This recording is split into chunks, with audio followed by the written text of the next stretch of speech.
Beleza, pessoal, vamos lá. Vamos reiniciar aqui a nossa sessão. Então, pessoal, esse é o bloco 2, tá, da aula de hoje, que trata aí do capítulo 2 de conectividade, né? Então, a gente viu a parte do modelo OSI, vimos o conceito do modelo TCP/IP, comparamos ambos os protocolos, e existem camadas ali que são correlatas, né? Enquanto eu tenho no modelo TCP/IP a camada de enlace e rede, né, o host e rede, essa camada corresponde à camada de enlace e a física lá do nosso modelo OSI. A camada que ele chama lá no TCP/IP de Internet Working, né, é a camada de rede do nosso modelo OSI. No modelo TCP/IP, a gente tem a camada de transporte, que ela é correlata com a camada OSI de transporte também, no modelo OSI. E no modelo TCP/IP, a camada de aplicação, a quarta camada do modelo TCP/IP, ela se corresponde a 3 camadas do modelo do OSI, né? Que é a camada de sessão, a camada de apresentação e a camada de aplicação em si, né? Então, por que acontece isso? Porque na camada de aplicação do modelo TCP/IP, ele já implementa, ou ele transfere essa implementação dessas atividades, né? Ao invés de ter 3 camadas, é uma só. E aí, essa implementação de apresentação e de sessão, ela é transferida para a aplicação, né? Beleza? A gente viu esses conceitos, a gente viu também a parte relacionada aí aos mecanismos de encaminhamento, né, o switching de mensagens entre, né, switches, entre roteadores. Aí a gente tem o story and forward, tem o cut through, o fragment free, né, e o selective repeat, cada um com uma técnica específica para tentar dar agilidade ao processo de verificação, tá, de erro, né, e sequenciamento de mensagens no meio do caminho entre a origem e o final da mensagem, né? E essa verificação pode ser que seja necessário repetir a transmissão, joia? Então, cada uma delas vai trabalhar de uma forma mais performática na nossa rede. Tá? A gente viu o switch, tá? Vimos o hub, a diferença entre o switch e o hub. O switch, ele funciona na camada 2, o hub na camada 1, né? A ponte na camada 2 também, e o roteador na camada 3, beleza? Então, agora, com esses conceitos já um pouco mais assimilados, a gente começa a ter a capacidade de avançar um pouco mais. E a gente vai falar agora sobre o protocolo IP, especificamente. Como a gente viu anteriormente, o protocolo IP, ele trabalha na camada de internetworking, né?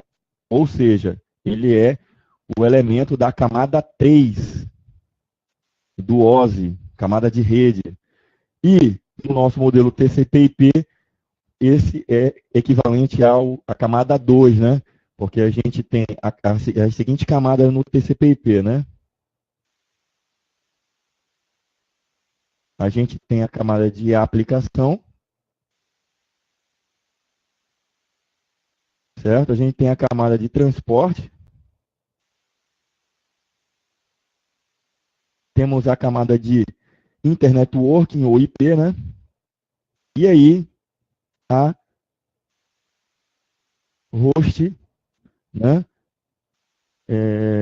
Que é a camada física, né? Então tem a camada 1, a 2, a 3 e a 4.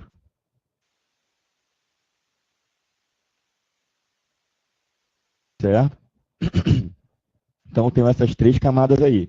Desculpa, essas 4 camadas. E o IP, ele está na camada 2. Joia? Então vamos lá. Como é que ocorre a comunicação? A gente já viu a diferença entre os switches e o hub, né? Então eu tenho aqui esse computador, ele está na rede 10.30.0.0. essa rede é /16, joia? Então, vamos adiantar aqui um conceito. Cada uma casa aqui, o IP, certo? Ele possui uma classificação em 4 octetos. Então, eu tenho 8 bits no primeiro octeto, né? Na segunda casa, 8 bits, 8 bits e 8 bits. Se eu tenho a minha rede quebrando em 16 bits, eu quebro ela aqui, ó. Eu tenho 16 bits para representar a rede, certo? E 16 bits para representar os meus hosts. Joia? Então, se eu quebro ela em 16 bits, eu tenho isso aqui para identificar a rede. Joia? A rede B também quebra em 16 bits. E a rede C também em 16 bits. Joia? Então, eu tenho uma rede 1010, tenho uma rede 1020 e tenho uma rede 1030. Todas redes distintas, diferentes. Agora que vem a brincadeira do nosso IP, que é um endereçamento lógico, tá? Como é que vai acontecer? Esse cara aqui, ele é um roteador, tá?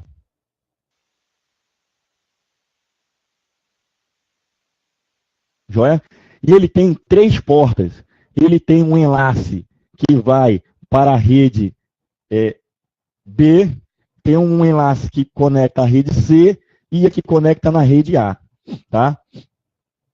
Aqui pode ser uma fibra, pode ser uma fibra ótica ou um enlace rádio, independe, cada um desse meio que está disponibilizando, tá, esse link aqui para o nosso roteador, beleza? Ocorre que o computador X da rede, que a gente vai chamar aqui a rede A, né, que é a rede A, ele vai se comunicar com o IP da rede B. Digamos que eu tenho aqui essa máquina aqui, essa máquina é a máquina 10.10.0.3. Esse é o IP dessa máquina daí. Então, essa máquina X aqui, o pacote dela, tá, vai ser encapsulado. Como é que vai acontecer? Certo? Certo? Vamos desenhar aqui o pacote IP, né? Da rede IP. Então, eu tenho aqui a minha aplicação.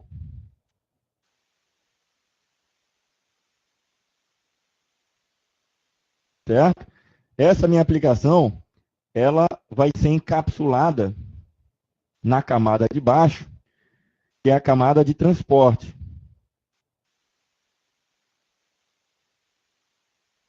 E a camada de transporte vai encapsular esse cara aqui na camada de baixo, que é a camada IP, certo?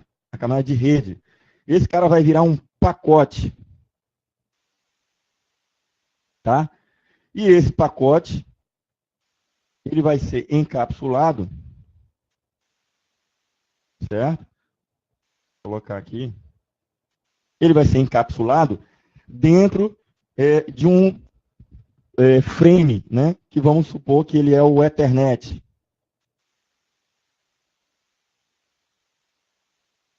Certo? Ocorre que, quando esse cara aqui, ele for colocado na rede, aliás, for colocado fisicamente, para fazer a comunicação, esse cara, ele vai sair da placa de rede, certo? Aqui é a nossa placa de rede, certo? Tá na placa de rede, e a placa de rede está conectada fisicamente no nosso roteador. Ou num switch, enfim, ele fisicamente atinge o roteador. Então, no nível de Ethernet, ele vai se conversar com a placa de rede, a placa de rede vai mandar pulsos elétricos, vai mandar pulsos, sinais de luz, se for fibra ótica, enfim, vai chegar lá no nosso roteador. O roteador, ele vai desencapsular esse cara, que era um frame, e vai olhar lá e vai ver o pacote. Quando ele olhar, né, que ele tirar o frame, tirar do Ethernet e olhar lá o pacote, aí ele vai ver lá, opa, esse IP aqui não é da minha rede.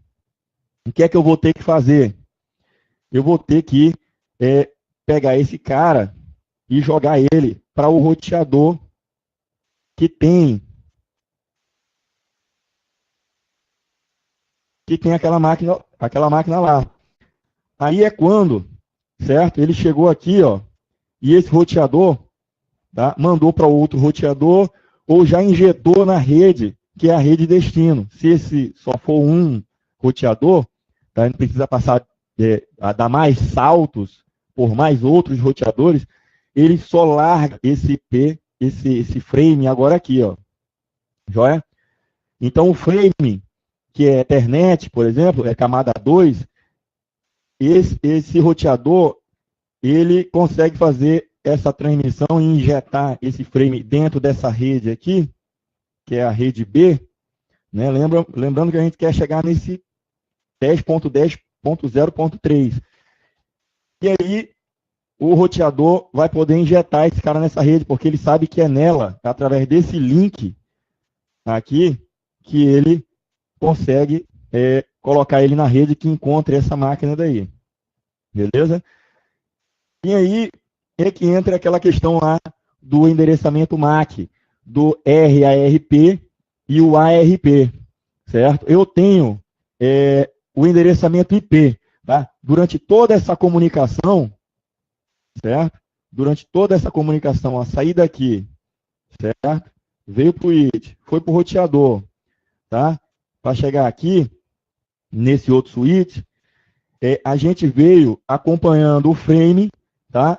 O frame foi sendo transmitido e ele tem lá encapsulado dentro, ele tem o pacote IP dentro do frame lá, tá? E vai ser, a cada equipamento que vai ler aquele material, vai ver, opa, esse é um IP tal.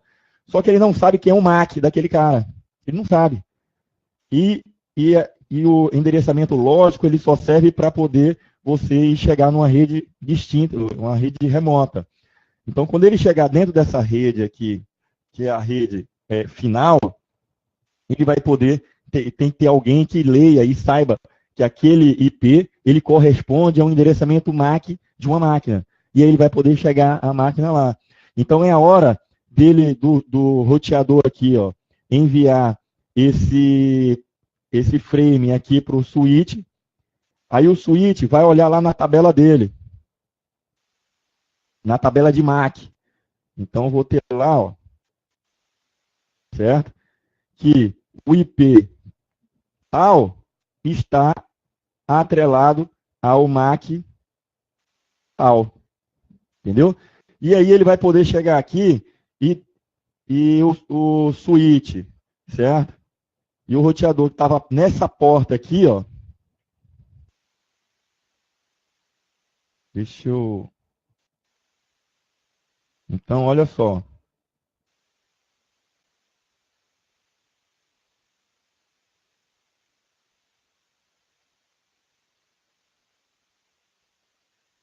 Então, o que é que ele vai fazer?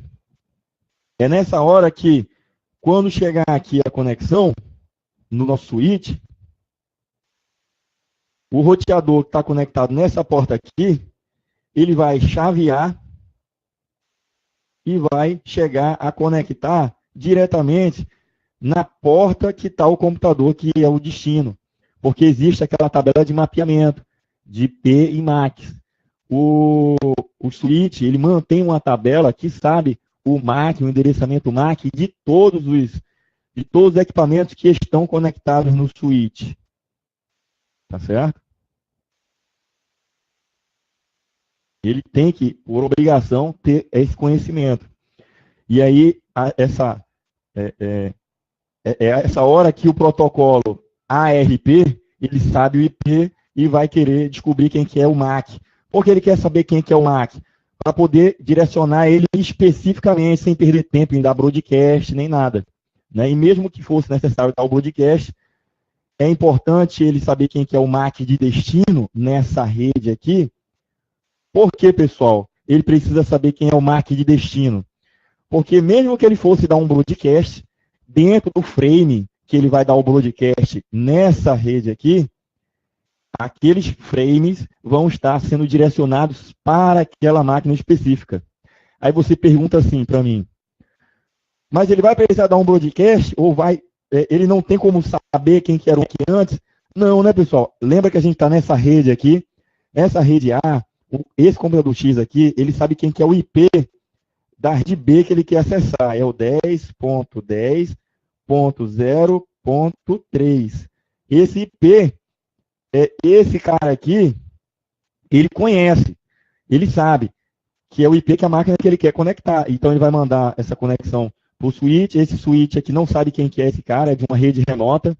Esse cara vai mandar para o roteador, aí o roteador vai poder saber qual é a interface que ele vai mandar, aquele pacote, né?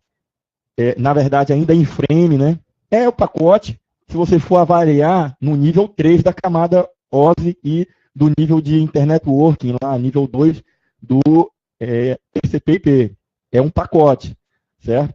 Mas a comunicação entre equipamentos, ele ocorre de nível 2, certo? É de enlace. Tá bom? E quando é olhado dentro do frame, aí é que é visto lá o pacote. Beleza? Então, o que acontece? Ele vai chegar no roteador, o roteador vai mandar para o switch aqui. Só que, quando ele chega no roteador, toda essa viagem, ninguém sabe qual que é o endereçamento MAC desse cara aqui.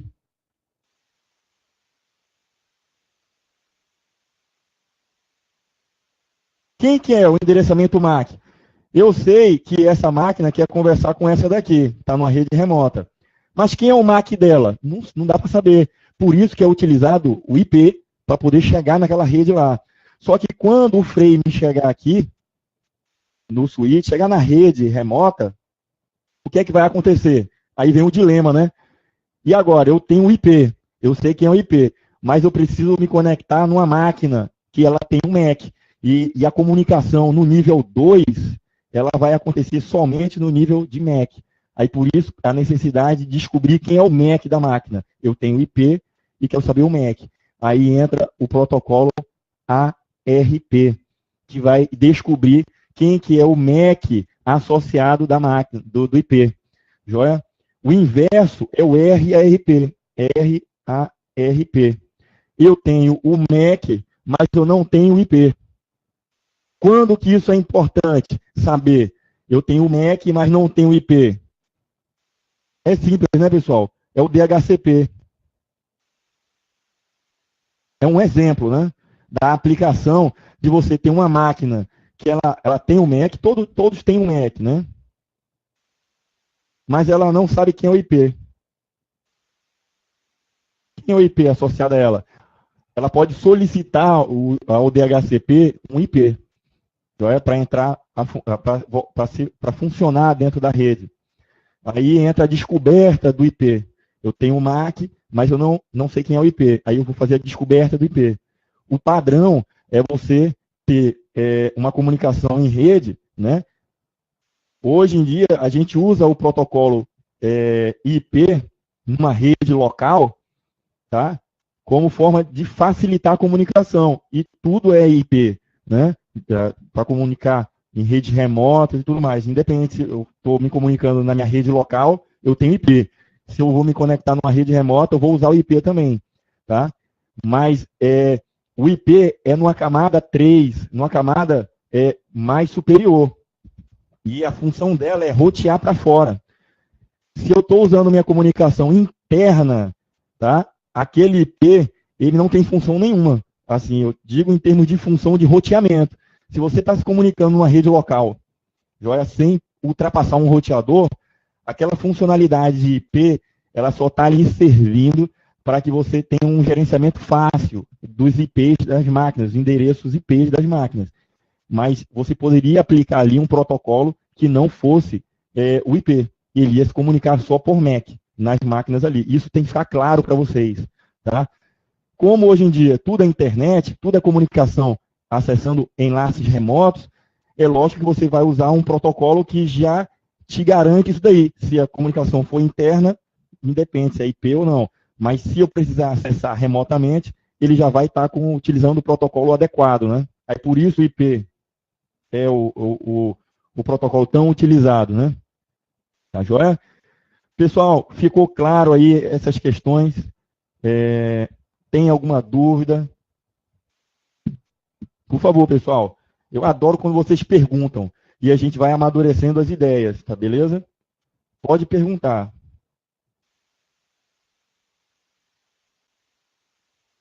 Então, vamos avançar.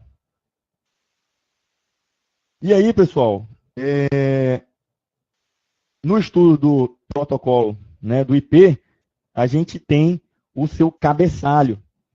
Então, o protocolo TCP/IP, a gente tem o TCP, que vai garantir o controle de fluxo e sequenciamento. A gente vai detalhar ele mais à frente. E tem o IP, que ele tem a função de rotear. Só que ele tem o seu cabeçalho. São informações, certo, que vão seguir junto com o pacote. E esse pacote, ele vai armazenar essas informações, porque por onde ele passar, ele vai ser lido. Então, quando a gente tem ali, ó, que essa máquina aqui, certo? Quando ela passar pelo roteador, ela vai passar na forma de frame, tá certo?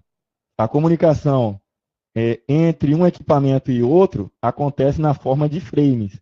Só que ele vai ser lido. E quando for lido, ele precisa ter algumas informações essenciais para saber se aquele pacote, né, IP, ele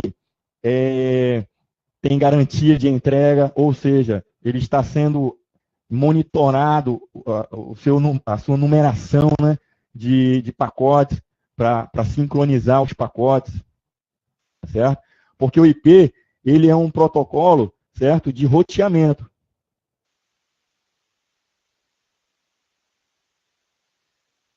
E de não conexão. Não conexão. Ou seja, ele não garante que seja estabelecida uma conexão. Quem garante isso daí é o TCP. Tá, joia? É o TCP. E aí, a gente vai ter um dos campos aqui, que é esse protocolo, que vai permitir para a gente dizer se aqui está sendo usado o TCP para fazer essa garantia do sequenciamento. Aí ele vai permitir, numa camada acima, né, fazer essa gestão. O IP só vai transportar a informação, se é TCP ou UDP, o nosso IP, né, o nosso pacote, se ele é TCP ou IP. Só que tem que ter uma camada em cima de transporte, que é que vai ler e vai dizer, isso está sequenciado, não está com erro, não está, beleza? Então, ó, a gente tem aqui a sua versão, joia? Que no caso pode ser IPv4 ou IPv6, né? A gente tem o tamanho do cabeçalho, HLAN, certo? A gente tem o tipo de serviço, Type of Services, o tamanho total de carga útil aqui do nosso IP, a identificação, aí entra informações aí, esses três campos aqui, Identification, Flag e Fragment Offset, que vão levar em consideração sequenciamento, né, as informações importantes para a gente estar controlando o nosso pacote. A gente tem o tempo de vida do pacote, ou seja, por quantos roteadores ele saltou, joia? A gente pode, porque o que acontece? O IP, ele pode ir saltando diversos roteadores. Se eu não tiver uma forma de dizer que ele, ao esgotar o tempo de vida dele, ele seja descartado, ele pode ficar infinitamente rodando por diversos roteadores em um loop aí e só ficar gerando tráfego. Então, o que acontece? O que é esse protocolo aqui? Esse campo do protocolo. Ele começa com um valor e vai decrementando. A cada roteador que ele passar, ele decrementa em 1. Vai decrementando em 1. E aí, ao esgotar esse incremento, chegar em 0, o roteador que receber esse cara, ele vai olhar, opa, o tempo de vida desse cara esgotou. Eu não posso passar ele para outro roteador, aí descarta ele.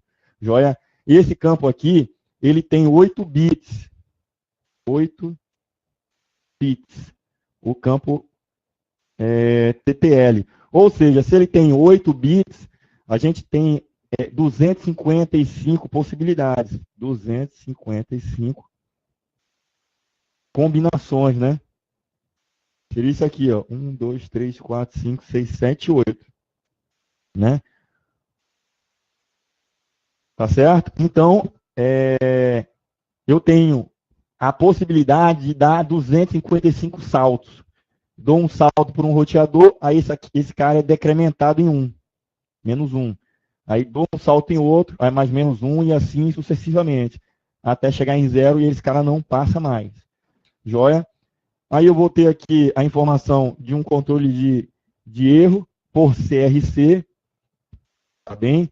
O endereço de origem da máquina e o endereço de destino.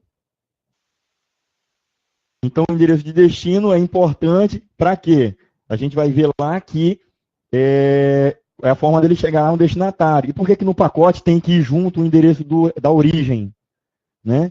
Da origem do pacote. Claro, porque se você está implementando aí com a forma de transmitir com feedback, né? Para ver se o pacote chegou na sequência, não teve erro nenhum, e também habilitar o computador de origem a enviar a próxima sequência, né?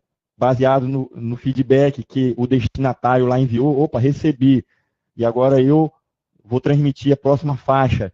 Então, ele tem que saber qual que é a origem desse pacote, para ele poder, lá, o destinatário, enviar para mim, que sou a origem, dizendo que recebeu, ok, lá os pacotes. Então, por isso que vai aqui também a informação do source, né? Então, eu tenho options e padding, certo? E isso aqui são opções, tá? Que vão acompanhando o pacote para implementar algumas funcionalidades a mais, que não estavam previstas, por exemplo, quando foi criado o TCP/IP. Então, deixou livre para você adicionar informações aí, tá? Informações adicionais. E também tem o padding. O que é o padding? O padding é um complemento. O que acontece? Aqui vai o payload, né, ou data. Aqui estão as informações, a carga útil do nosso pacote, o que vai ser enviado. Então, o que o padding vai fazer? Caso esse cara aqui não seja preenchido com a quantidade mínima para ser enviada, o padding ele é obrigado a preencher com zeros para poder ter uma carga mínima, certo? Então, para vocês aqui, ó, a carga mínima é de 20 bytes. O pacote, o IP, ele não pode ter menos de 20 bytes. Tá joia? Então, se a carga útil aqui, certo? A carga útil aqui tivesse sido de, por exemplo, 15 bytes, o que ia acontecer? De padding, ia ter 5 bytes de padding. Tá beleza? E outra informação aqui também, eu coloquei uma régua aqui, ó, em cima, que dá a dimensão dos nossos bits, né? O IP ele vai do 0 até o bit 32. Ele tem 32 bits. Tá? Então, olha aí. A recomendação que eu dou para vocês é vocês aprenderem o que é que significa cada um desses campos do nosso cabeçalho e a quantidade de bits que ele tem de representação dentro do pacote. Beleza? Então, olha aí, ó. Eu tenho a versão, que vai identificar qual que é a versão do IP, se é IPv4 ou IPv6. Ele tem 4 bits para você informar essa informação. O header length, né, o tamanho do cabeçalho, identifica o tamanho do cabeçalho, ele é de 32 bits. Tá? Aliás, é 4 bits para poder informar essa informação, certo? O IP é 32 bits, né? A gente tem o TOS, que é o Type of Service, identifica os aspectos de qualidade de serviço relacionados a QoS. A gente vai detalhar mais na frente, vai ficar mais claro isso aí para vocês. Eu tenho o tamanho, tá? Ou TL, define o tamanho total do nosso datagrama. Aí é diferente do tamanho do cabeçalho. O cabeçalho é o tamanho das informações administrativas, tá? E aí a gente tem aqui, tá, o length como sendo a informação da carga útil, que eu posso ter de 16, tá, bytes até 65.535 bytes. Joia? Identification. Então, identifica os fragmentos, tá? Em particular para cada mensagem. Aí é que entra a questão da numeração sequencial que o nosso TCP, né, que é a camada de cima, a camada de transporte, vai poder se utilizar para garantir um sequenciamento. Flag informa se o protocolo deve ou não ser fragmentado. Joia? Pode acontecer dele passar por redes que o MTU é menor. O MTU se chama Máximo Transfer Unit. Então, é o tamanho que uma rede pode trabalhar com um pacote. Então, pode acontecer do pacote ser muito grande e aí ele ter que, quando passar por aquela rede, ele ser fragmentado, ele ser quebrado em frações que aquela rede pode administrar, pode gerenciar. Então, esse protocolo aqui vai garantir isso daí, esse flag, né?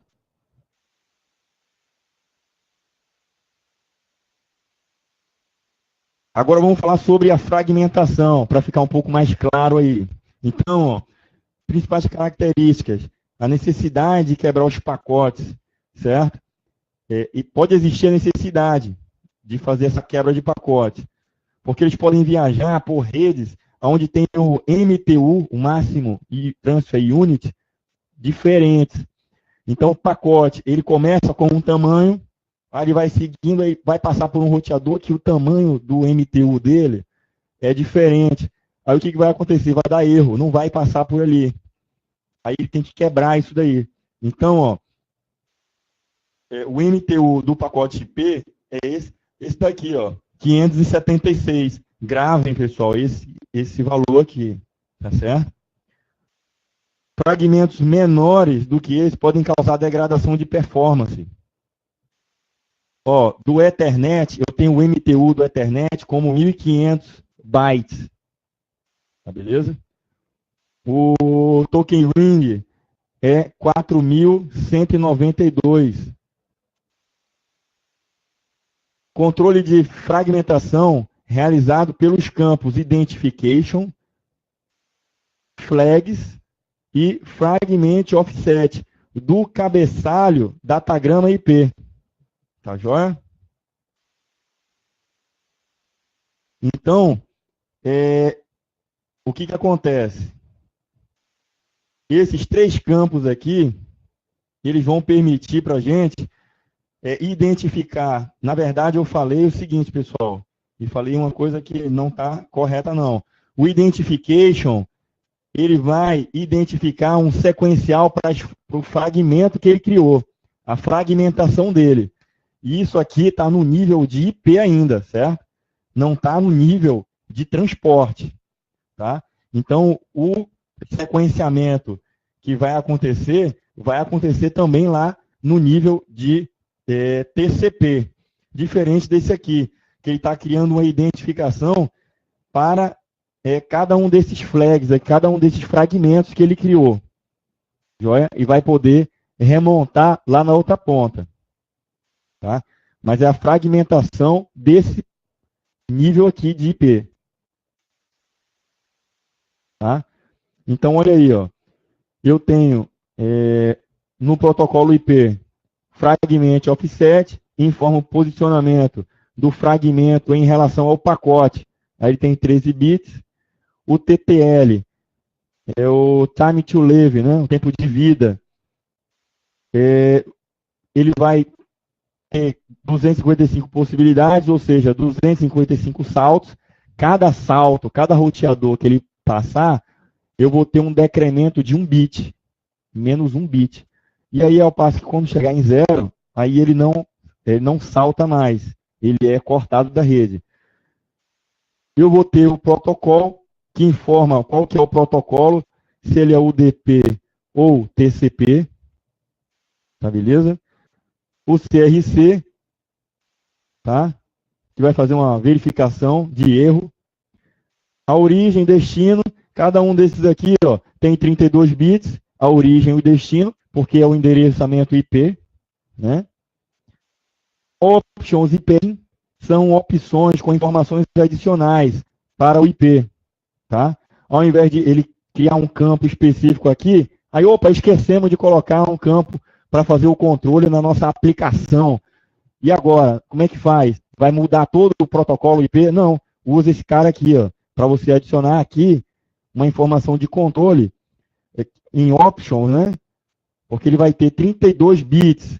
Então, nesses 32 bits, você pode adicionar ali uma fatia daqueles 32 bits com informações ali de controle daquela sua conexão, tá? Para ir junto com aquele pacote. Mas é informação administrativa. E a sua aplicação pode tratar isso aqui como options, uma opção que você implementou, tá? Ele deixou flexível isso para você, a implementação do TCP/IP. Beleza? E tem o padding, que é para completar, né? O padding completa, caso a carga de dados não tenha atingido a quantidade mínima de 20 bytes, que é o mínimo que o IP tem que ter. Tá? Aí a gente tem aquele campo de fragmentação, tá? O campo flag, ele pode ser setado com duas opções, tá? O don't fragment, se estiver configurado com 1, é don't fragment, não fragmente, não vai permitir a fragmentação do pacote, tá? Então, qual é o grande problema disso daí? Caso ele vá passar por uma rede que o tamanho do pacote é grande demais para passar por aquela rede, o MDU está limitando, aí o que vai acontecer? Está setado não fragmente, don't fragment. Ele não vai fragmentar, vai dar erro. Tá? Tá? Então, se eu seto com 0, ok? Então, não vai impedir a fragmentação para esse campo aqui. Tá? O don't fragment. Se tiver 1, não vai fragmentar. Se ele tiver como 0, aí ele pode deixar fragmentar. E aí tem um outro campo, que é o more fragment. Tá? 1 vai indicar que esse fragmento não é o último fragmento do pacote. Ou seja, ainda existem mais fragmentos no caminho. Porque se você setar o DF, tá? o don't fragment com 0, dizendo que esse parâmetro de don't fragment está desativado, ou seja, ele permite fragmentar, vários pacotes podem ser quebrados. Tá? O que é esse pode ser quebrado? Quando ele sair da origem, ele vai sair vários pacotes, certo? Vários pacotes.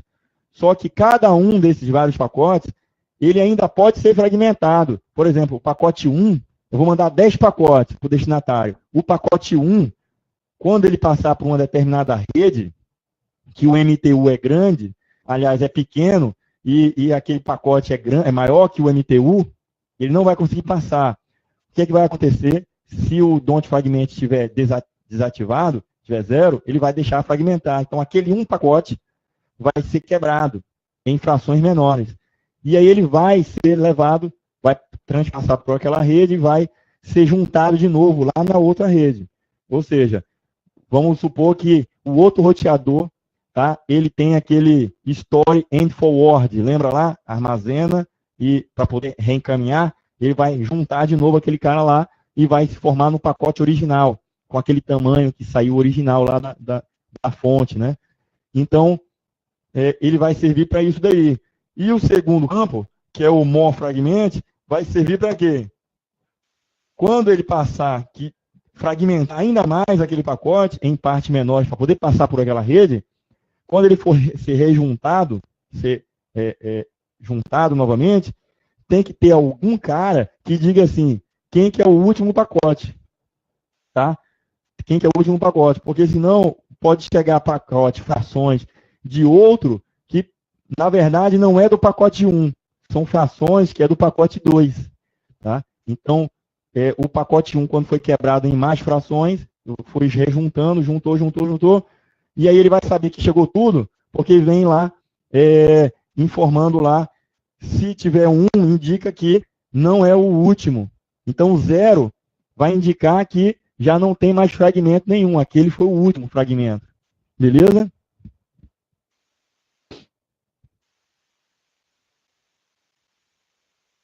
Ó, redes IPs, tá? Multiplicado aqui, aliás, versus as redes que também são remotas, só que implementam orientação à conexão. Então, o IP, pessoal, vocês têm que botar na mente de vocês que é uma abstração. Tá? A gente falou tanto no curso da gente, certo?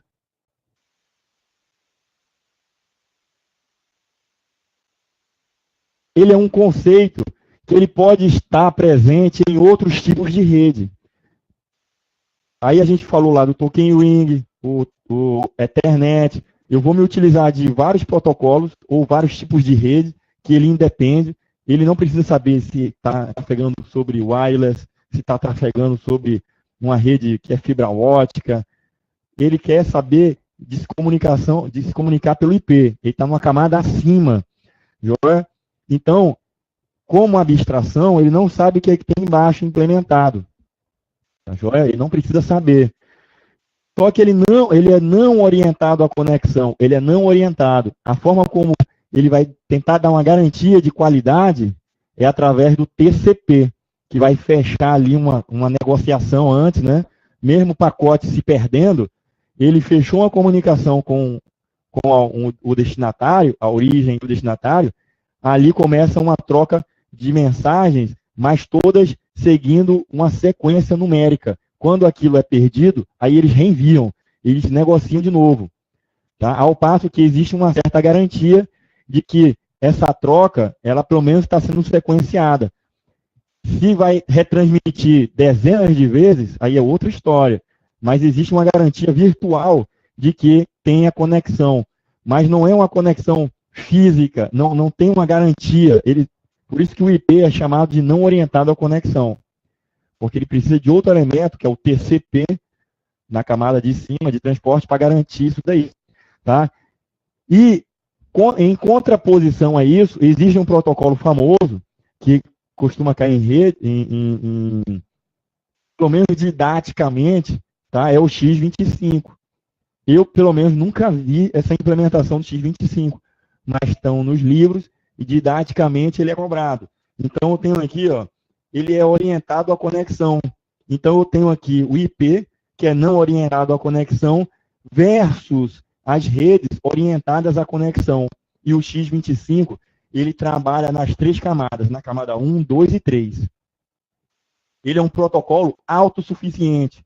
Se você for trabalhar com o X25, você não precisa do IP, não precisa de nenhum outro mecanismo. Ele fornece os mecanismos para essa funcionalidade. Beleza? Mas eu, particularmente, nunca vi funcionando uma rede com X25. Nem sei como é que é. Certo? Então, ele deve ter um mecanismo de endereçamento também que vai permitir isso daí. Tá? Porque, como ele é orientado à conexão, ele vai ter que garantir essa comunicação. E como é que isso vai acontecer?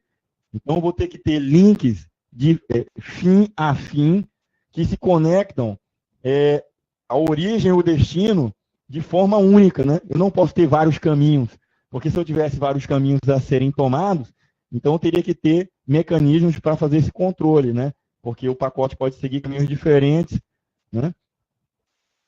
Então, ó, uma coisa importante aqui para vocês, ó, sobre o IP.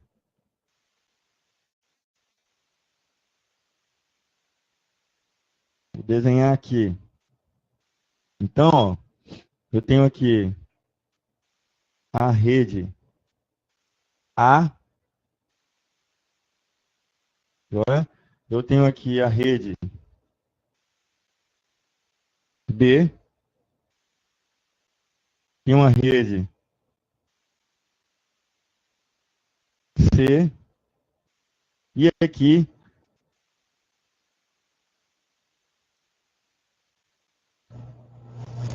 rede D. Joia? Então, eu botei aqui um exemplo, tá? Um roteador, um router, vou ter aqui um outro roteador, joia? E vou conectar essas redes aqui. Esse roteador conectado aqui, aí eu tenho um outro roteador aqui, certo? Vou conectando as redes, beleza? Deixa eu colocar aqui, tem um outro roteador, tem um outro roteador aqui, eu vou fazer um monte de roteador. Roteador, certo? Esse aqui ainda conecta aqui nessa rede aqui, beleza. O que acontece? O IP, ele foi criado principalmente, tá, nas redes, comparando uma rede IP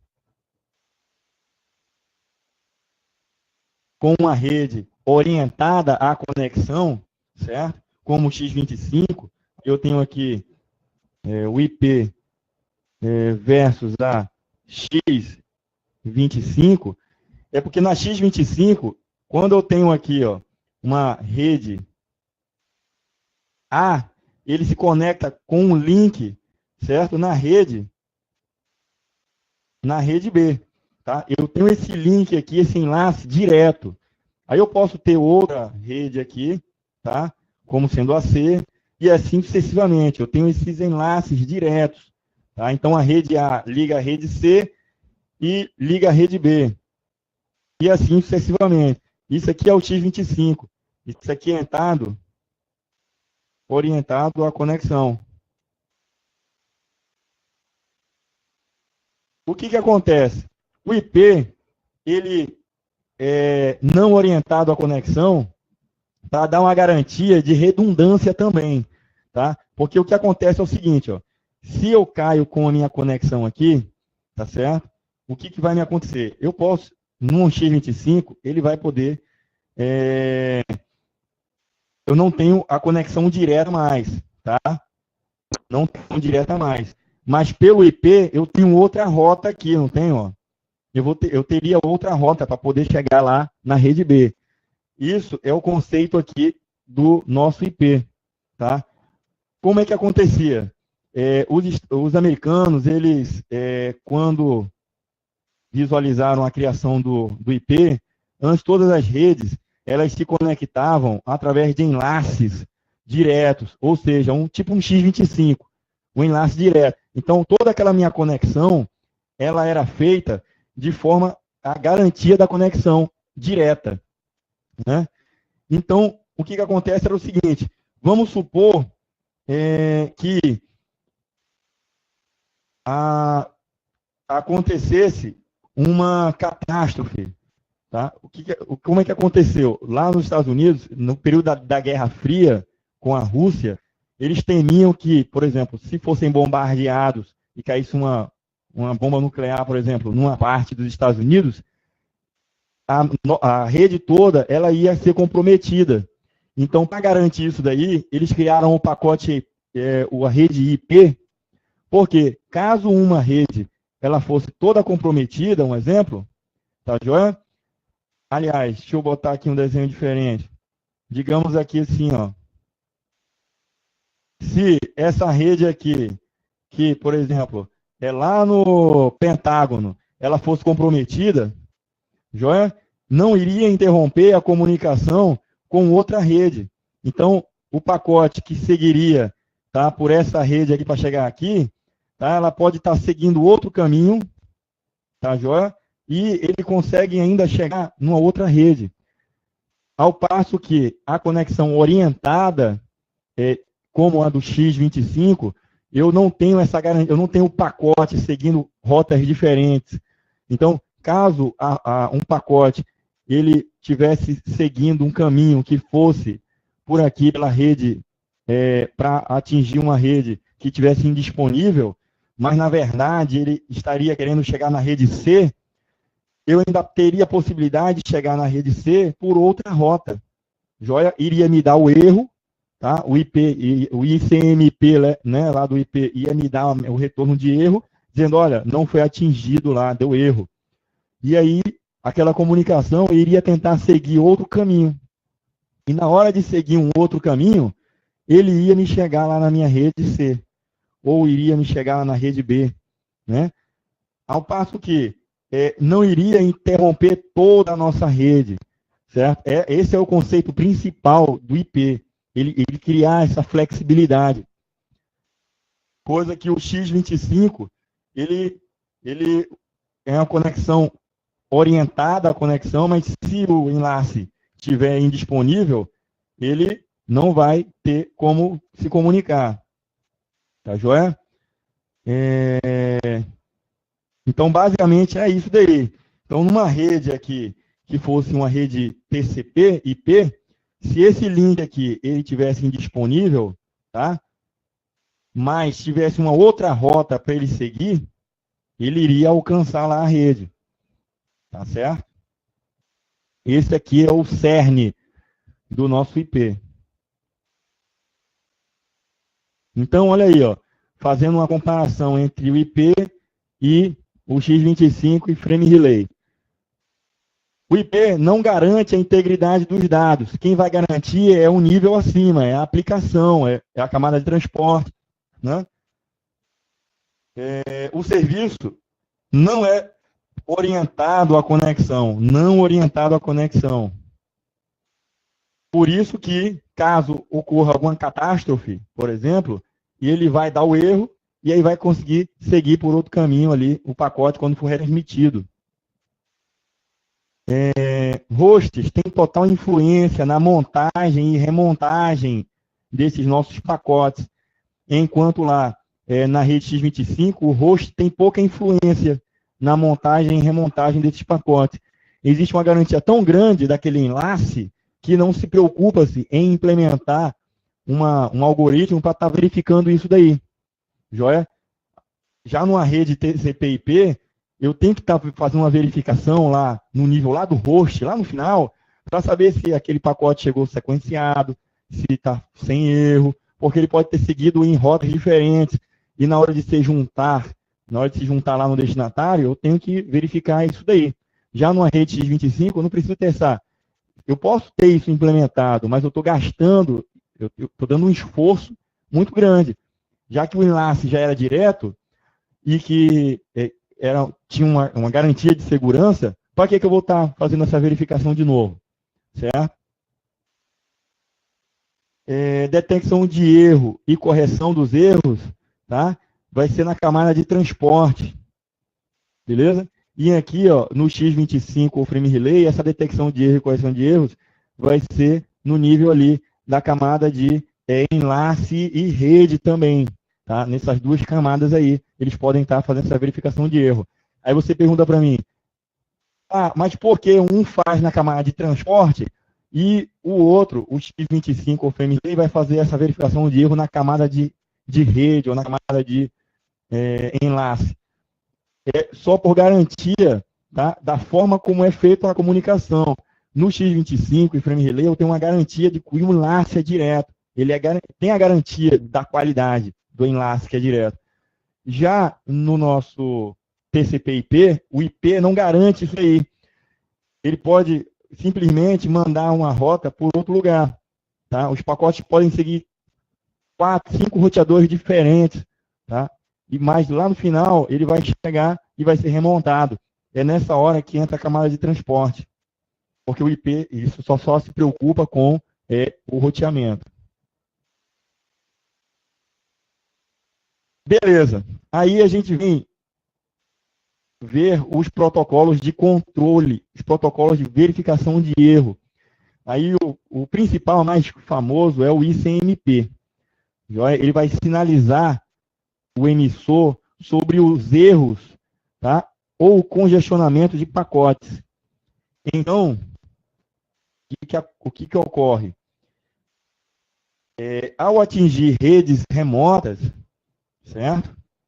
Pode existir que entre esse roteador aqui e esse aqui esteja congestionado, tá? Aí ele não vai poder fazer muita coisa. Ele pode diminuir o fluxo, né? Ao invés de mandar janelas de 100 pacotes, ele vai mandar de 20 em 20 pacotes, que pode interromper por um tempo. Joia? Entretanto, se porventura, por exemplo, aqui, ó, colocar aqui.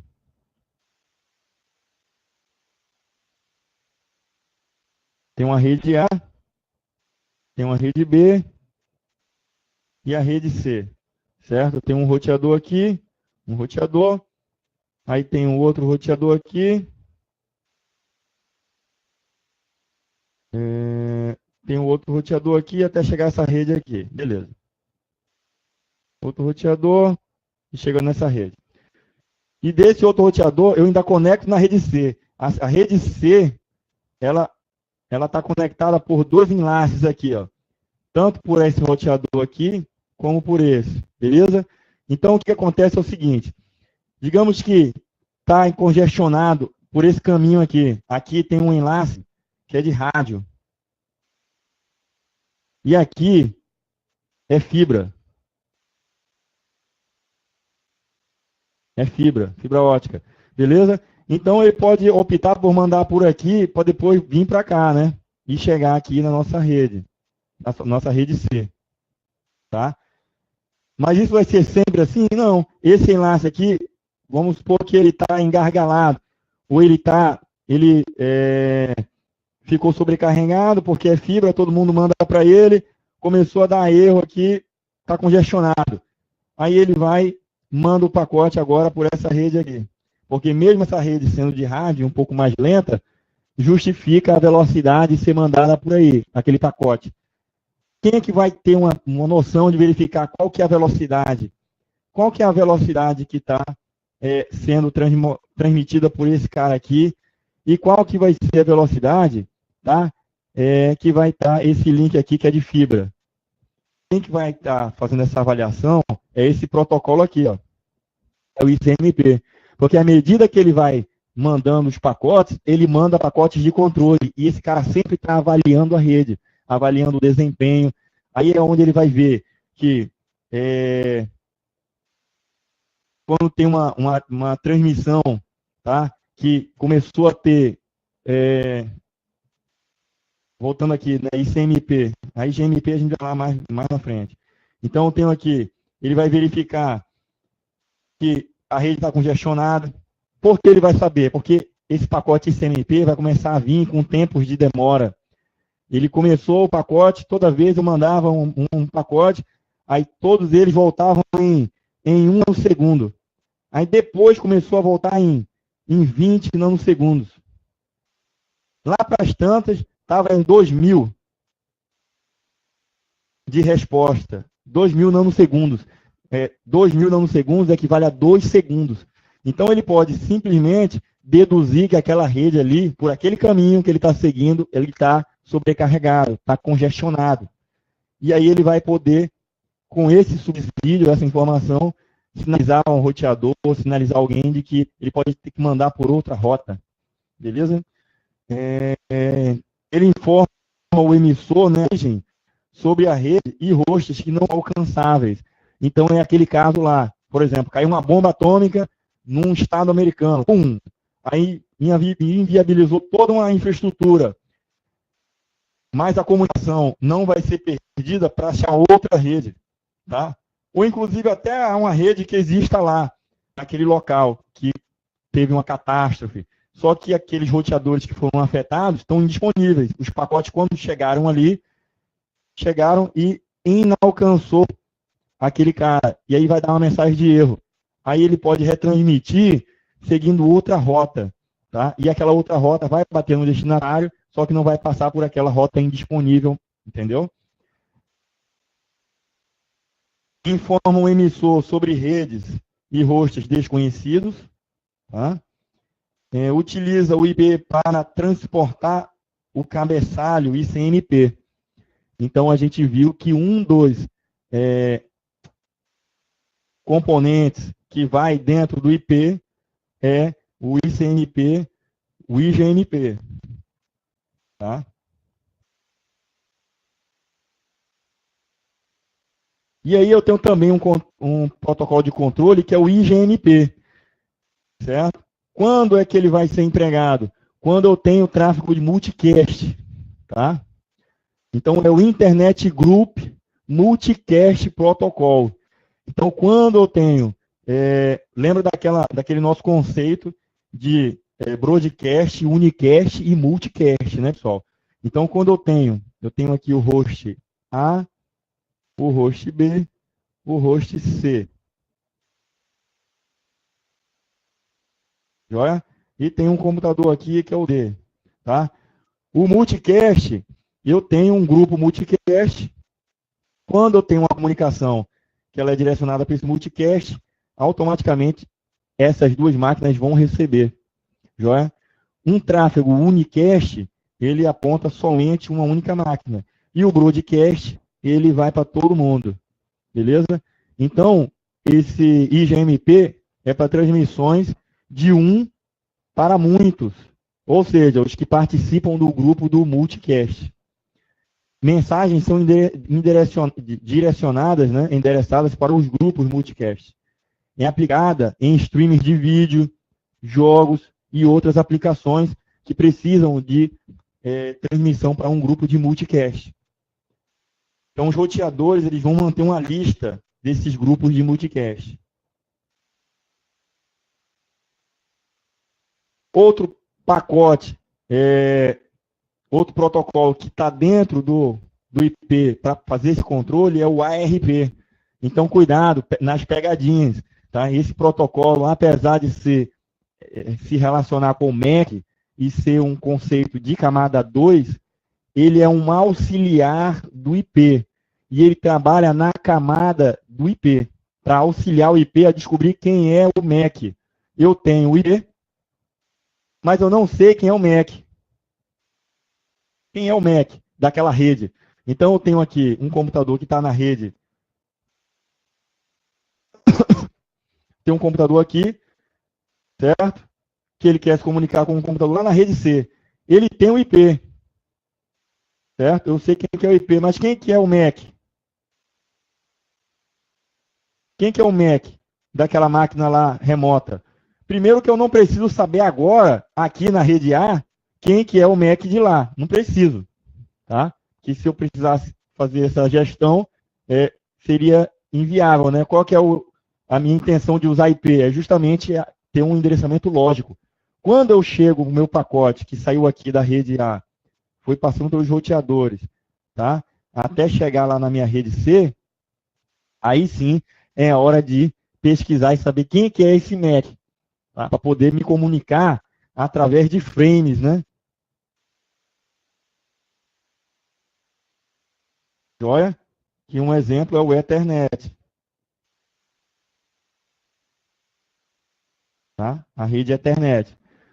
Só que para isso aí eu vou precisar consultar uma tabela de alguém, ou então dar um broadcast nessa rede C, para poder descobrir que aquele IP ele está relacionado com o MAC da máquina tal.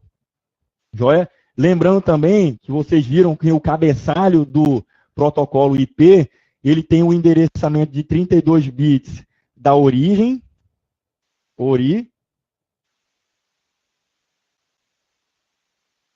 certo? Aqui, ó, certo? O IP, ele tem um endereço de 32 bits, certo? Da origem, o computador de origem, e 32 bits do destino. Joia? Aqui, em nenhum momento ele está dizendo qual que é o endereçamento MAC do cara lá de destino, lá da outra rede remota. Ele não está dizendo isso daí, tá? E não tá, ele abstrai isso daqui. Ele só sabe essa parte daqui, ó. O que tem aqui para baixo, tá, é a abstração. Joia? E só quando ele chegar lá na rede remota é que ele vai se preocupar com esse cara aqui. Tá? Aí a gente vai lá. Joia? Então, ó, o ARP, ele procura o MAC a partir do IP. Ou seja, quando eu chego lá na minha rede remota, eu vou tentar descobrir quem que é o MAC desse IP. Tá? Ele trabalha na camada 3. Pô, ele trabalha na camada 3, é MAC, vai procurar MAC. Nível 2, ele vai para poder...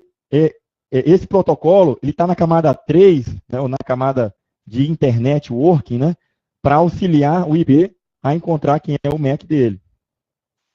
Cada máquina mantém uma tabela de resolução em cache para reduzir a latência e a carga na rede, para buscar, através de broadcast, quem que são aquelas máquinas lá que tem aquele MAC. Então, quando eu recebo por exemplo, o roteador recebe uma requisição para encontrar quem é o MAC associado a um IP que ele recebeu e vai ter que injetar dentro da rede, se ele tiver na tabela dele lá dizendo quem que é o IP e quem que é o MAC, ele não vai dar um broadcast lá.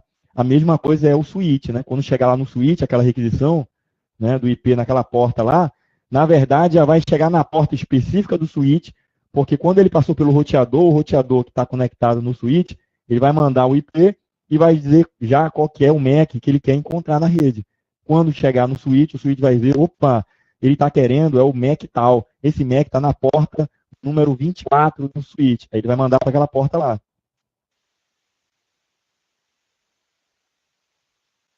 Então, ele vai funcionar se todos os hosts suportarem, tá, esse tipo de mecanismo.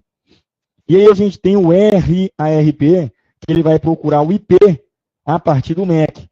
Então, numa rede onde eu tenho o endereçamento MAC, eu não sei qual que é o endereçamento IP de uma máquina.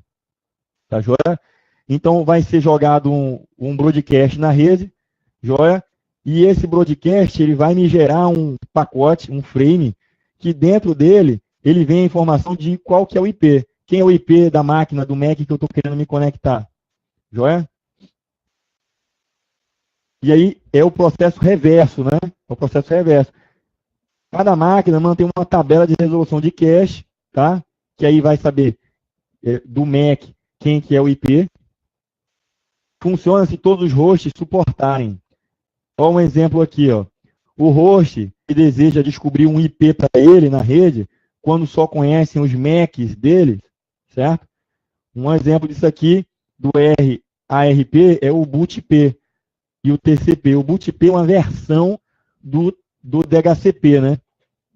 A gente tem o bootp, que paga IPs na rede, e também tem o DHCP, tá?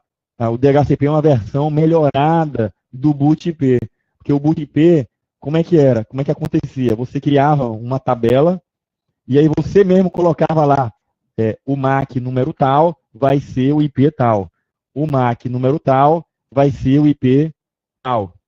E aí, quando as máquinas ligavam-se na rede, aí a máquina ia buscar quem é o IP dela.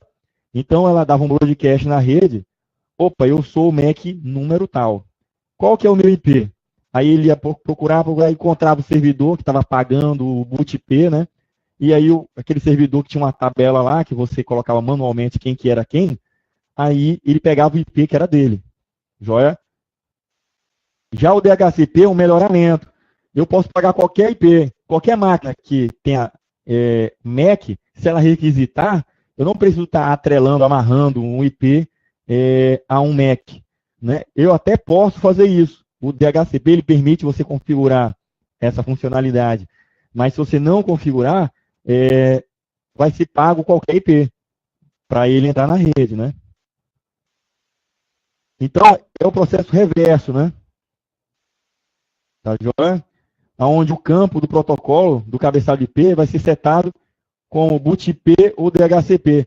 Lembra lá daquele campo protocolo? Então, esse campo vai conter a informação de que aquele broadcast que está sendo jogado na rede vai ser para procurar um servidor DHCP. Então, todos os servidores, quando pegarem esse pacote, que vai olhar lá o pacote IP, aí ele vai ver lá aquele campo protocolo. Quando ele vê que esse cara está procurando alguém que seja um servidor DHCP, ele vai dizer, opa, eu sou um servidor DHCP. Esse cara está mandando na rede, tá, umas requisições que são relacionadas com solicitação de IP. Então eu vou pagar para ele um IP. Mas o que chegou para mim foi um cara pedindo, um cara que tem um MAC, mas ele não tem um IP. Pessoal, ficou claro essa informação aí para vocês?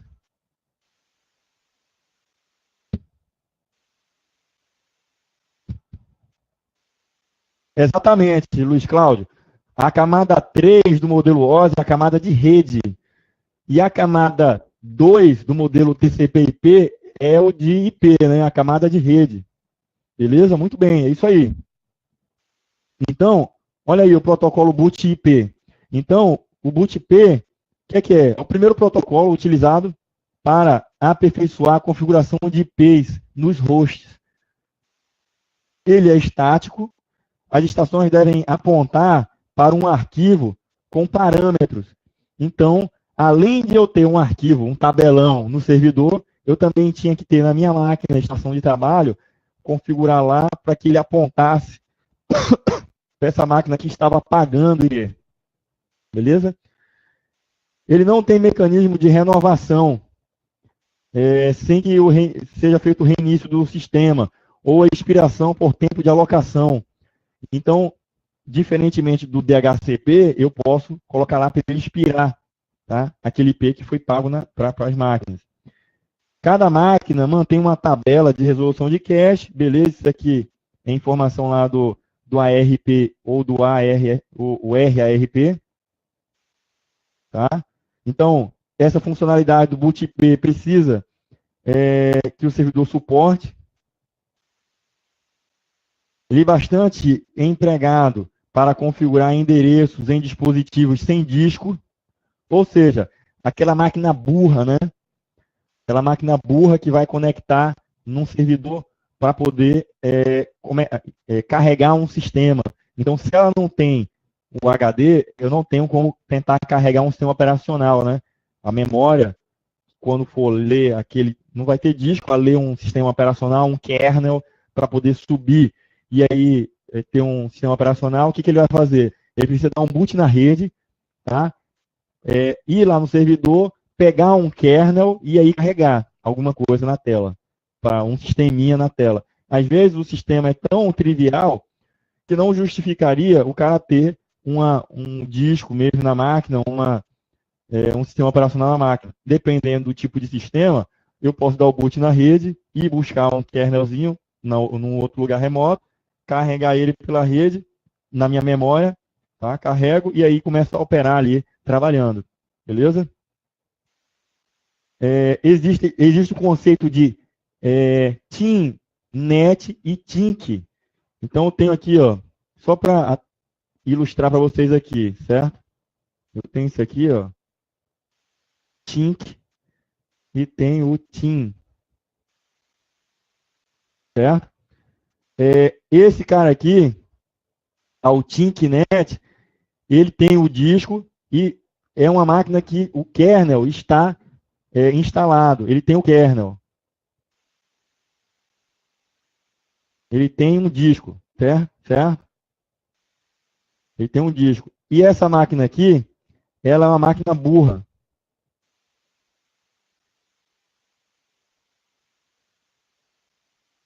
Tá? Ele não tem um disco. E aí ele vai precisar dar o boot na rede, tipo um boot P ou um DHCP, para poder pegar ali um sistema operacional que esteja na máquina remota, por exemplo. Tá? Outra informação aqui, ó. Ele possui um número limitado de parâmetros, tá? Daqueles IPs que ele vai poder pagar na rede. O DHCP, ele é um recurso mais sofisticado, é uma evolução do boot IP, ele é dinâmico, certo? Por isso o D aqui, ó, dynamic, né? Aí eu vou ter as estações negociam com o servidor a obtenção de endereço, pode ser qualquer endereço. Renovação vai ser automática desses parâmetros, sem o reinício do sistema. Então, no bootp, eu teria que reiniciar o sistema para que ele pudesse tentar dar o startamento e ir lá e ler o arquivo de novo. Já no DHCP, não. Ele é um daemon na nossa máquina. Pode olhar lá no Linux, ou então no Windows, tem lá um daemon, né, um serviço em background, que ele vai estar lá escutando o DHCP. Está startado lá. Se você desativar esse cara, as placas de rede não pegam IP na rede. Joia? Então, eu posso alterar algum parâmetro no meu servidor que aquele daemon ele vai estar dando um refresh, tá? De tempos em tempos. Então, não precisa reiniciar o servidor, por exemplo, né? Ou reiniciar a minha máquina para que ele altere parâmetros que estejam lá no servidor do DHCP. Beleza? Isso diz respeito também, por exemplo, à expiração. Então, posso dizer lá que cada IP que o DHCP paga na rede, ele dure 4 dias. Ou seja, se bater 4 dias enquanto eu estiver lá usando o meu sistema, ele vai tentar renegociar outro IP para pegar para mim na rede. Mas ele vai fazer isso independente se eu reiniciar o meu computador ou não. Já o DHCP ele vai fazer isso automático. Então, o DHCP possui uma grande variedade de parâmetros que eu posso definir. Eu posso definir quem que é o gateway da rede, posso definir quem que é o servidor de DNS, informações de usuário. Algumas informações eu posso definir que o servidor DHCP ele pague para as máquinas.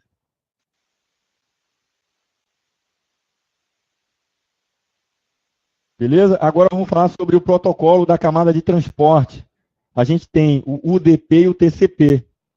Né? Lembrando que a camada de transporte é uma camada acima do IP. A gente falou sobre o IP e as suas funcionalidades. Agora a gente vai para a camada de cima. Então, no TCP/IP a gente tem host rede, né? Host rede. Esse é equivalente à nossa camada 1 e 2 do OSI, né? A gente tem aqui a camada IP, ou Internet Working. Essa é a camada 2 do TCP. Vou colocar aqui, ó, OSI, joia?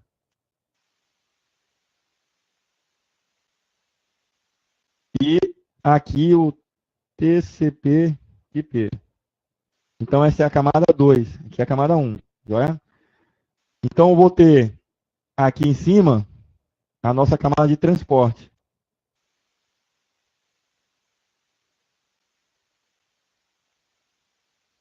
Essa camada é a camada 4 do TCP do OSI. Aqui é a 3 do OSI. Tá? O IP é 3 do OSI. Joia? E no meu TCP, essa é a camada 3 do TCP. Beleza? Então, essa camada de transporte, ela está acima da camada de IP. Então, o que tiver abaixo dela, ela não precisa saber como é que está implementado. Ela não precisa saber como é que vai ser roteado, ela não precisa saber como é que vai ser feita a verificação de erros, né? Pelo ICMP, né? Pelo ICMP, ela não vai precisar saber, ela não vai, por exemplo,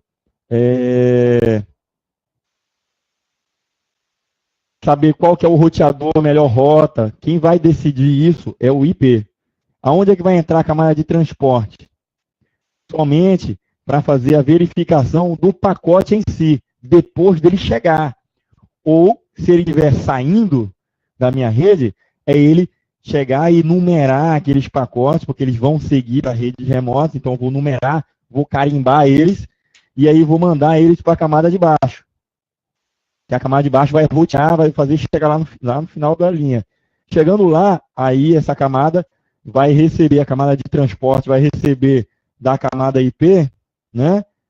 Aquele pacote e vai poder olhar lá o carimbo, opa, número tal, beleza, tá na sequência, não tá, vou reordenar.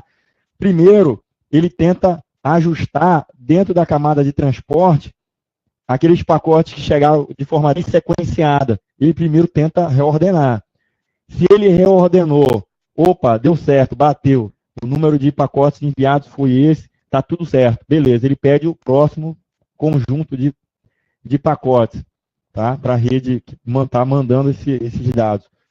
Caso esteja com algum problema, não tenha chegado a algum desses pacotes, ou esteja com erro verificado no nível aqui do nosso pacote que está no nível do transporte, aí ele vai sinalizar na origem, tá? E aí existem dois protocolos, o UDP e o TCP, que trabalham para garantir isso daí.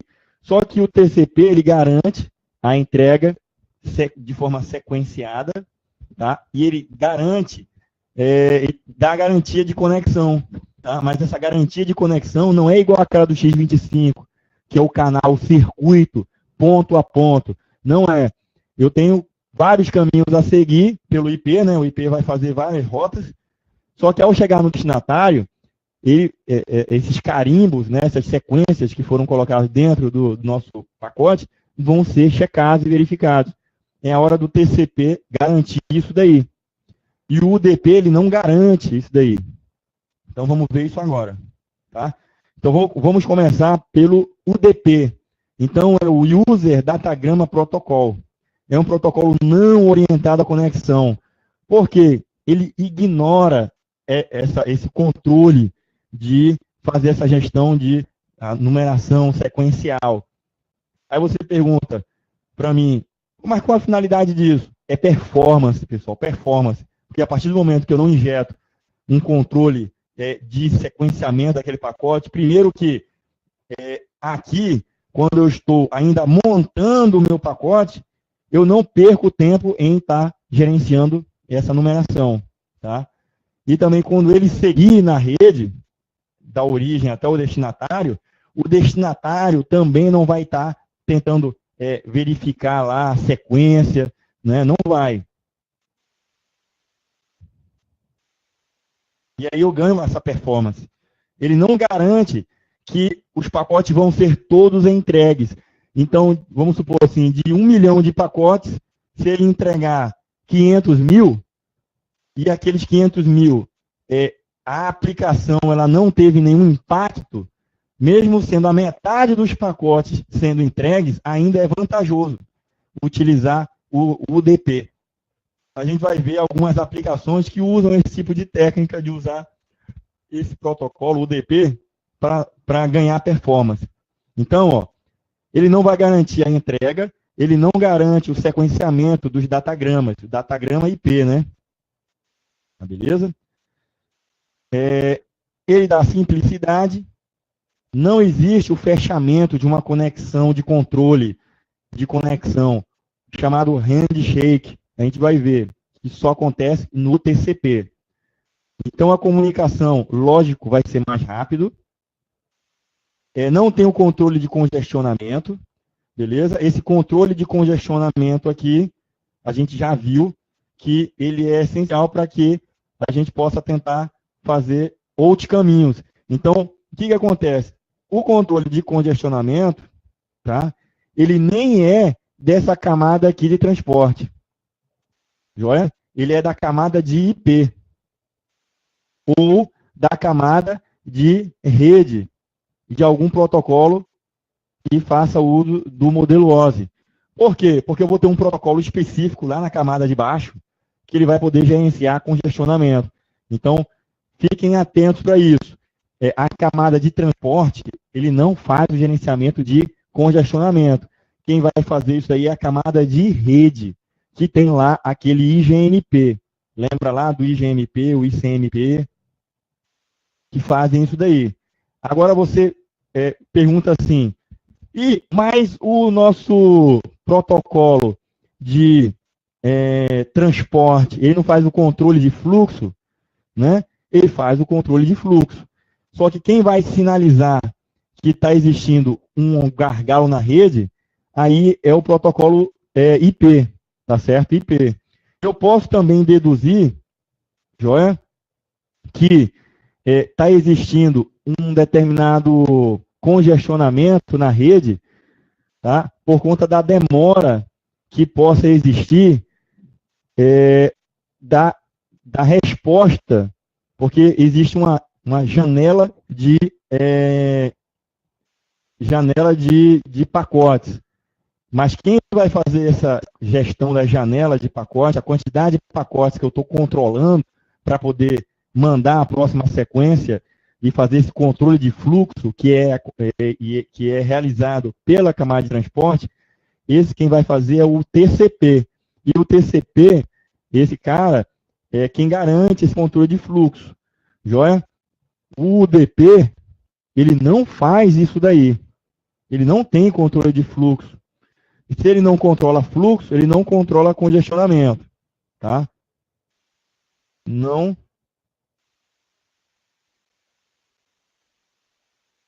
controla fluxo. Beleza? Fornece o melhor esforço para poder atingir aquela rede de destino, ou seja, o melhor esforço que ele pode fazer é tentar seguir por diversos caminhos. O melhor que ele encontrar vai ser o melhor caminho, o melhor esforço dele. Não é? As aplicações comuns são aquelas que toleram alguma perda nas transmissões.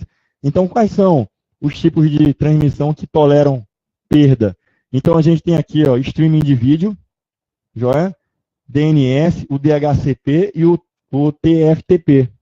Todos eles são serviços que, se houver algum tipo de perda, não vai comprometer tanto. Joia? Então, eu posso tentar ignorar o uso desse controle exagerado aí de pacotes. Cabeçalho do nosso UDP, eu tenho qual que é a porta de origem e a porta de destino. Tá? Enquanto lá no IP, dentro do cabeçalho, a gente tinha o IP de origem e o IP de destino, não é isso? A gente tinha esses dois caras aqui, lá no IP. Na camada de cima, tá? Na camada de cima, eu tenho, joia, as portas, que são as portas que são utilizadas nos serviços. Então, a camada de transporte, utilizando o UDP, eu vou ter a porta tal, que é uma porta específica que vai utilizar um serviço que não é orientado à conexão. É um serviço que ele, caracteristicamente, vai ser orientado ao fluxo sem essa checagem de sequenciamento, checagem de fluxo, beleza? Aí eu vou ter aqui um campo para fazer o controle do tamanho do cabeçalho, mais dados, um de verificação de erro e outro de checksum. Lembrando que uma das funções aqui da camada de transporte é a gerência de fluxo e erro. Joia? Aí eu não vou ter no UDP o controle de fluxo. Eu não tenho. Não é isso? Mas eu vou ter uma verificação mínima aqui de erro. Tá? Para saber se os bits lá chegaram. Aí eu posso ter aquele por paridade, né? Paridade 0, paridade 1, ou CRC, né? E assim por diante. E aí a gente vai ver o TCP. O TCP, que é o Transmission Control Protocol, ele garante uma conexão. Então, ele é orientado à conexão. Certo? Aí, de novo, pessoal, ele é orientado à conexão, mas é uma abstração. Eu não tenho uma... Quando ele fala assim, uma questão, né? Uma questão de concurso, ele fala lá, o TCP garante a conexão fim a fim. Tá? Não quer dizer que tem um circuito, não tem uma conexão física, não. A conexão que é feita é lógica, tá? Porque a partir da camada de IP para cima, né, da camada de rede para cima, é tudo realizado de forma logicamente, tá? É o protocolo, são funções, é controle por código, né, sequenciamento. Nesse caso aqui é o sequencial, tá? De cada pacote que é enviado. E esse sequencial, estando ok, estando sequenciado, garante a conexão. beleza? Mantém o controle do estado das conexões através de conexões prévias. Então, tem uma conexão prévia antes de enviar os dados, propriamente dito, da aplicação. Eu faço uma conexão anterior, e aí essa conexão vai ser feita e, em sendo estabelecida esse contato com o destinatário, aí eu começo a definir um parâmetro de numeração. Então, na origem tem uma numeração sequencial e no destino também tem uma numeração. E todas as nossas trocas de informações vão seguir essa sequência, esse sequencial. Então, a origem tem um número sequencial e o destinatário, desculpa, também tem uma sequência própria dele. Ao passo que sempre eles têm que ter esse conhecimento se esse sequencial está sempre de acordo. Quando existe uma quebra nessa sequência, então eles têm que restabelecer ela. Beleza? Então, tem um aumento da confiabilidade na entrega. Ele suporta full duplex, suporte a handshake, é justamente esse controle de sequenciamento, garantia do reordenamento dos segmentos enviados na rede. Claro, porque se eu tenho um sequencial aqui na origem e um número sequencial lá o destinatário, todas as minhas trocas, se os pacotes seguirem rotas diferentes, no momento que eles forem juntados, eu vou poder chegar e reordenar, tá? Botar eles na sequência correta. E ali deduzir se estiver faltando algum pacote. E solicitar aquele pacote que foi perdido. Beleza?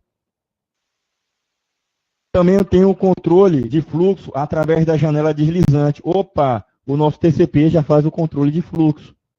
Muito legal. E o nome desse controle de fluxo é chamado de janela deslizante. A janela é a quantidade de pacotes que são enviados simultaneamente. Beleza? Então, vamos ver aqui, ó. O TCP tem esse cabeçalho aqui, ó, tá? A porta de origem, porta de destino. Eu tenho o número sequencial, tá? Desse meu pacote. Notem que é diferente daquele número identification e o fragment, o flag e o fragment offset lá do nosso IP. Lembra que a gente falou que tem o protocolo IP, tem um cabeçalho dele. Então, aquele nosso IP, o pacote IP, ele vai seguir por várias rotas, vários roteadores, ele pode ser fragmentado em mais partes ainda. E aí, para ele ser remontado no destinatário, ele precisa colocar um identification, o flag e o fragment offset. O conjunto desses três parâmetros vão permitir ele ser remontado lá do outro lado. Quando a MTU for uma MTU que seja pequena o suficiente para aquele pacote ultrapassar ali. Ele tem que ser quebrado mais ainda. Já é diferente desse aqui. Esse aqui é o da camada de transporte. Ele é quem vai fazer a garantia da entrega. Joia? Então, ele tem um sequencial, que é um sync, joia? E tem um número de reconhecimento. Esse cara aqui é o EC, tá? É a resposta, é o reconhecimento de entrega. Beleza? Eu tenho um número reservado aqui, tá? E esses flags aqui para fazer um controle.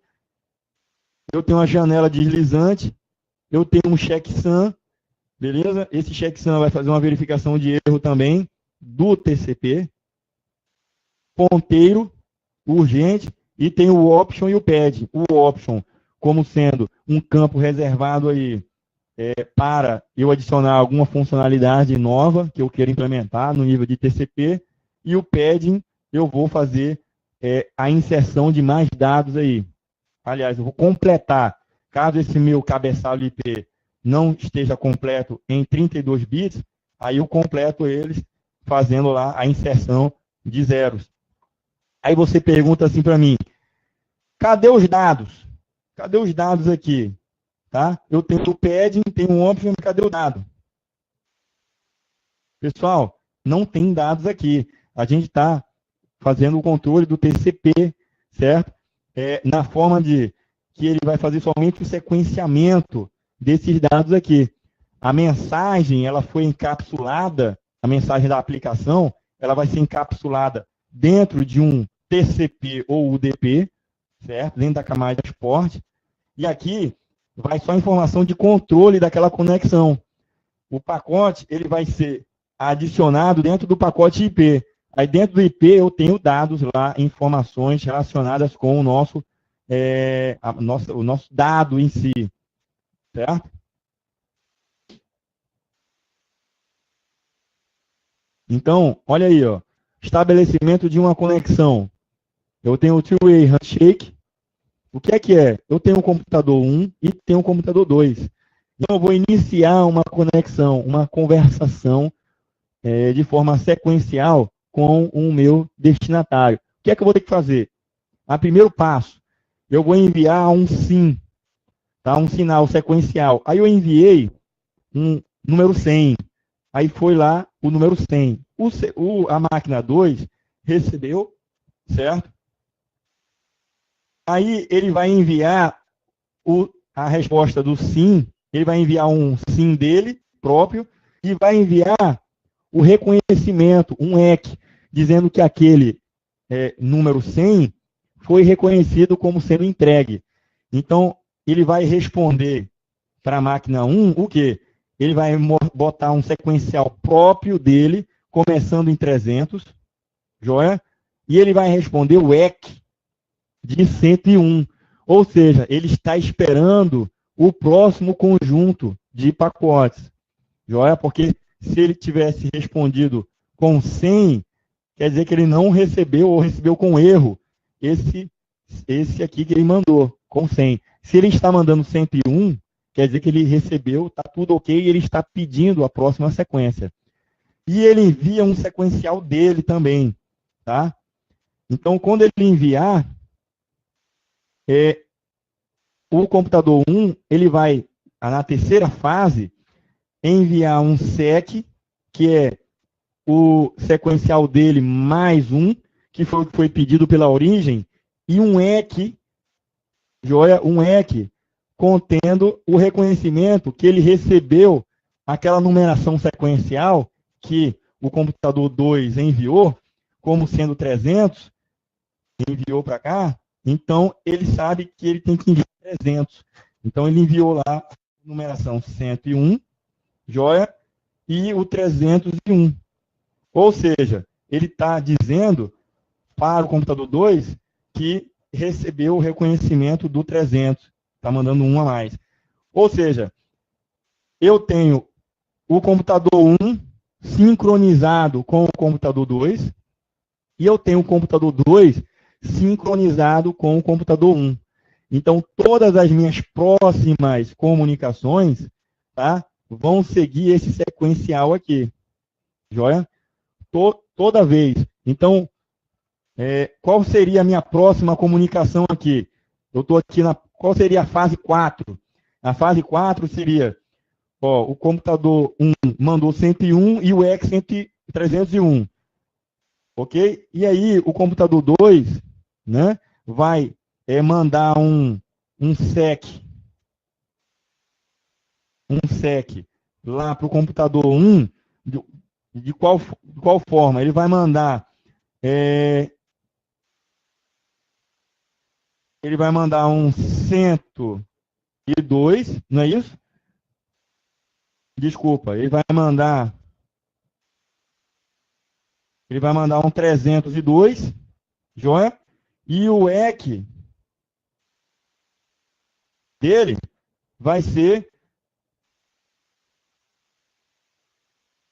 um 102, tá joia? Vai mandar um 102. Beleza? Aliás, vai mandar um 103. Porque o que acontece é o seguinte, ó. O computador 2 e o 1, ele mandou um SEC de 300 e o EC de 101. Então, como foi reconhecido aqui que ele está pedindo 101, ele vai mandar agora o 101 para lá. 101. Joia? E o EC do 301. Certo? Então, a próxima que ele vai mandar de EC, tá certo? Seria o quê? ele recebeu aqui do computador 1 o 101, certo? E o próximo EC, ao invés de ser 101, vai ser 102, como EC. Vai ser o 102, tá? O EC vai ser igual a 102. Porque ele espera de lá do computador 1, agora o 102, que ele recebeu o 101 com OK, né? Só que o sequencial dele está em 300. Então, o computador 1, quando mandou um EC de 301, ele espera que seja enviado o SEC, tá certo? 301. Então, é enviado para cá, tá? O 301. Por que o 301? Porque o computador 1 deu um EC, um reconhecimento do 301. As próximas comunicações vão ser o quê? Vai ser o 302 e o 103, né? E assim sucessivamente. Cada um fazendo esse jogo aí de mandar o seu reconhecimento e solicitando a próxima, né? O próximo conjunto. Janela deslizante. O que é a janela deslizante? Eu tenho aqui, ó, é utilizada para aumentar a vazão do throughput. Naquele nosso exemplo lá, a gente está mandando pacote por pacote, confirmando um e solicitando o outro. Enquanto eu confirmo e recebi o 300, eu solicitei o 301, né? Aí é mandado o EC do 301 e aí eu posso já, o 2 pode mandar o 302, né? Porque o computador 2 recebeu o EC do 301, então ele pode mandar o 302, tá? E o computador 2, como mandou um EC do 101, já pode mandar o 102 para ser processado lá no computador 2. Beleza? Então, é uma janela deslizante de tamanho 1. Então, essa vazão, vai existir um pacote de troca de informação muito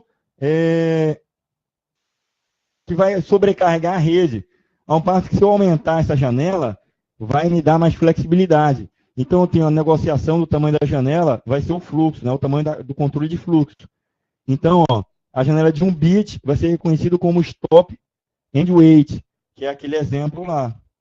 Beleza? Esse exemplo aqui é um exemplo de stop and wait. Ele envia um EC e aguarda, aliás, ele envia um SEC e envia o EC e aguarda o EC, tá? Do reconhecimento do pacote que ele enviou. Então, o computador 1, quando enviou um SEC de 100, ele teve que aguardar o EC de 101, tá? E o computador 2, quando mandou um SEC de 300, teve que aguardar o EC de 301, beleza? E assim vai continuando a comunicação. Quando eu tenho o Go Back N, eu tenho uma janela deslizante com um bloco um tamanho maior, né? Então, o tamanho maior vai me dar flexibilidade. Só que se acontecer um erro na rede, eu vou ter que reenviar todo aquele bloco, toda aquela janela de novo. E a retransmissão seletiva, não.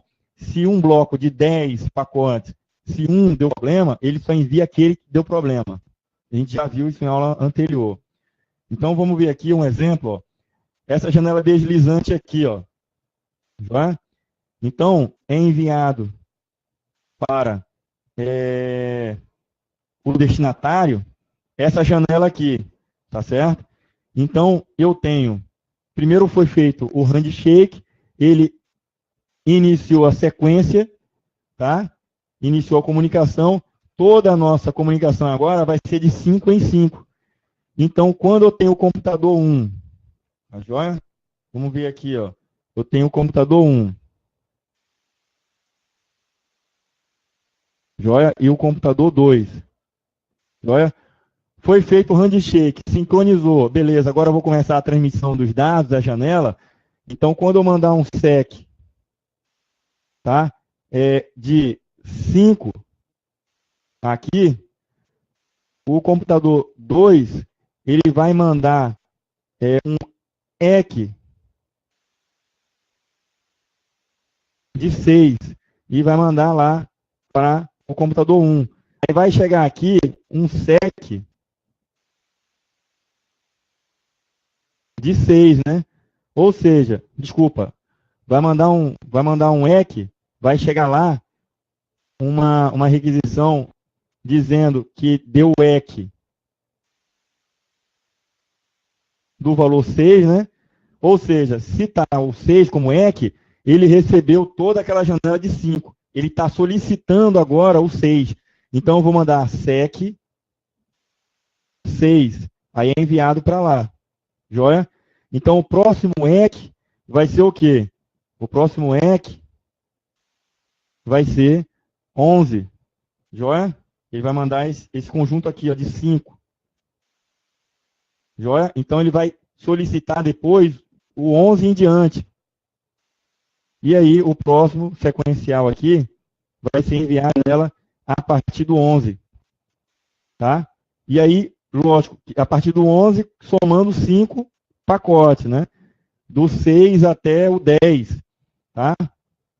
Pessoal, ficou entendido essa parte aí da janela deslizante? Então, eu passo que, se for enviado para o destinatário essa janela aqui,